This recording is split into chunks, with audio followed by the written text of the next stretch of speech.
November 19th, 2010, from the stylish high-tech underground studios of Ribbit Media in unseasonably warm Warwick, Rhode Island, this is NewsUndies.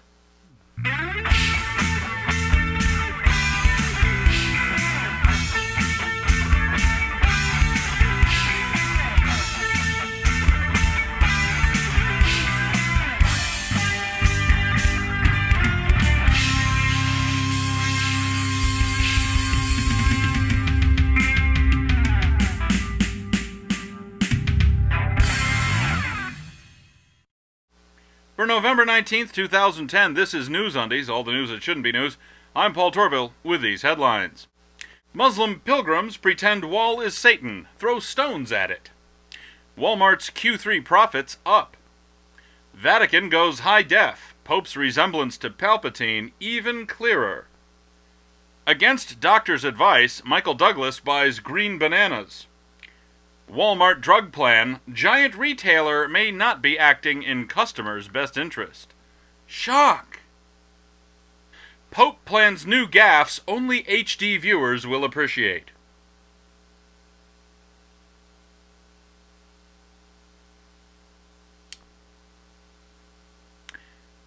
Mel and Oksana.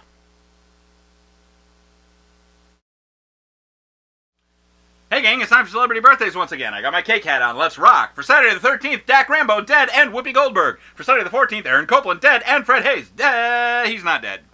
Had you fooled. For Monday the 15th, Ed Asner and Sam Waterston. For Tuesday the 16th, Burgess Meredith, dead, and Dawes Butler, dead. For Wednesday the 17th, Rock Hudson, dead, and Peter Cook, dead. For Thursday the 18th, Alan Shepard, astronaut, dead, and Brenda Vaccaro. For Friday the 19th, Indira Gandhi, dead, and Shmuley Bodiak. That's celebrity birthdays. I'm Paul Torville, and I'm done!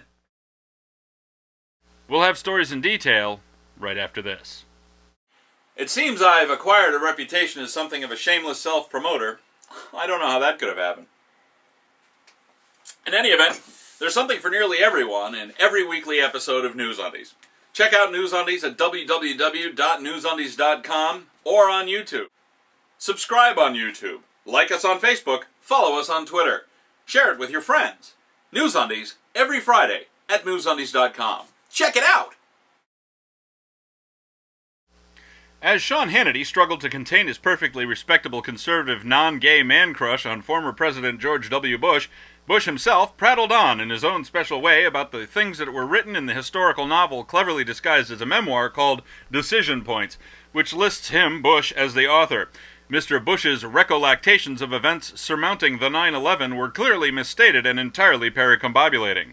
Just to drive home the lack of depth in the interview with Bush, Hannity reintroduced us to retired New York City firefighter Bob Beckwith. Then, just like on September 14th, 2001, once the photo op was sorted, Beckwith was capriciously cast aside. Poor guy. Hannity then went on to lead Bush through a recounting of his being informed of the attacks while sitting in an elementary school classroom reading My Pet Goat. All in all, Hannity's milt mustache barely showed. Back in July, a 62-foot-tall partial statue of Jesus, known officially as King of Kings, but known locally as Butter Jesus or Touchdown Jesus, burned to the ground in Monroe, Ohio. The statue was made of foam and fiberglass reinforced plastic and was built over a steel frame. Clearly, no one thought that the 6-story steel frame might draw lightning, or that if it did, the flammable plastics around the frame might ignite. Well, the nice people of Sweetboats in Poland have now erected a giant Jesus statue, which, including its pedestal, reaches 170 feet into the sky. While most accounts don't mention the structural elements of the statue is frequently described as being made of plaster and fiberglass. How such a monstrous thing could be structurally sound without some sort of steel armature inside, I don't know. And anyway, there's a giant gilded crown to draw the lightning in, so this shouldn't take long. Jessica Simpson. TMZ has posted a photo of William Shatner leaving a restaurant outside Oxnard, California, with his polo shirt riding up on his belly. Now, I'm not suggesting celebrities necessarily are deserving of any more privacy or respect than the rest of us, nor am I saying that they deserve substantially less. If the Shat went out on Conan and flashed his gut shouting, "I'm the Shat! You know where it's at!" you'd have a juicy tidbit about a guy being flagrantly stupid in public.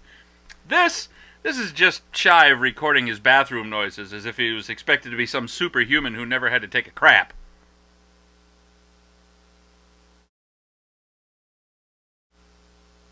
Dirk Schulze-McCooch and Paul Davies, a couple of sciencey types, have proposed that the way to do going to Mars right is to go one way.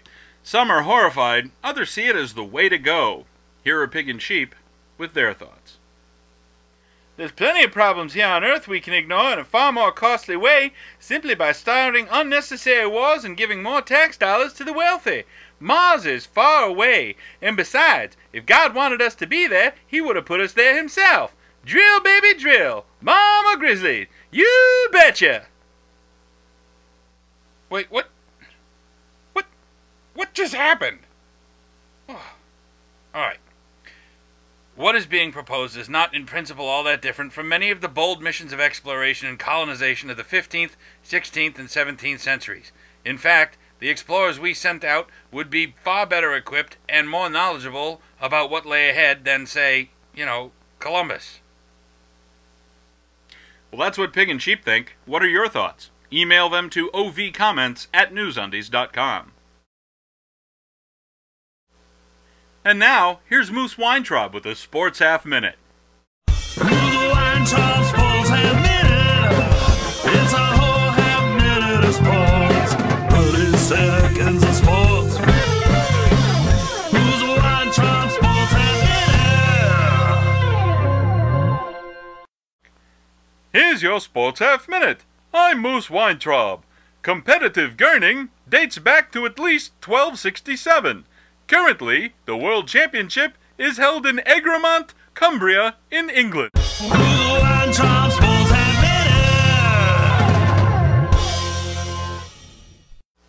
Thanks, Moose. Always a great report from Moose. Christie's in London will be auctioning off an original Apple I computer on November 23rd. The computer, a bare board with no peripherals, not even a keyboard, is expected to fetch between $160,000 and $240,000. Part of what is expected to drive the price so high is the collection of other bits which survived along with the bare board, including manuals, a cassette interface board, and a typed note signed by Steve Jobs.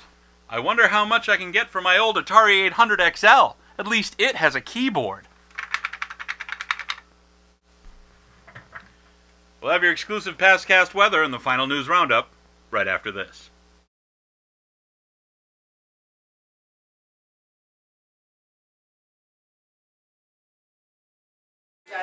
I'm an atheist. I'm an atheist. I'm an atheist. I'm an atheist. I'm an atheist. I'm an atheist. I'm an atheist. I'm an atheist.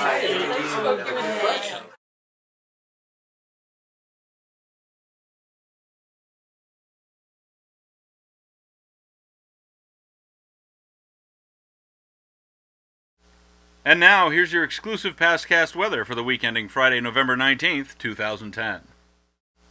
The Intermountain region had rain and snow, then sunny cold. In the desert southwest, it was sunny, with sun and sun, followed by thunderstorms to the east. The Pacific Northwest had rain, starting mild, ending chilly. And that's your exclusive pastcast weather.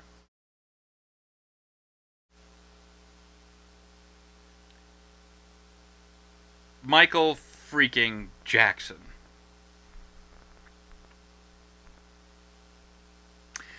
Nation's Trucks in Sanford, Florida started a promotion on Veterans Day which will run through the end of November. The promotion has already more than doubled sales, according to General Sales Manager Nick Janetta. The promotion? A free AK-47 assault rifle with each used truck purchased. Of course, if you don't want the AK, you can use the $400 gun shop voucher to purchase another firearm. Or, if you're a pussy liberal, they'll just cut you a check and an icy stare. Janetta has been quoted as saying that the sort of person that buys from him is absolutely a gun owner, no question. Let me just add Sanford, Florida to the long list of places I don't want to live. Okay, well finally, and I do mean finally, we all saw this coming, didn't we?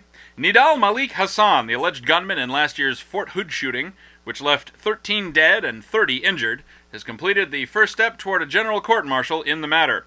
Hasan, now paralyzed, was reportedly soft-spoken during the hearing and had almost nothing to say.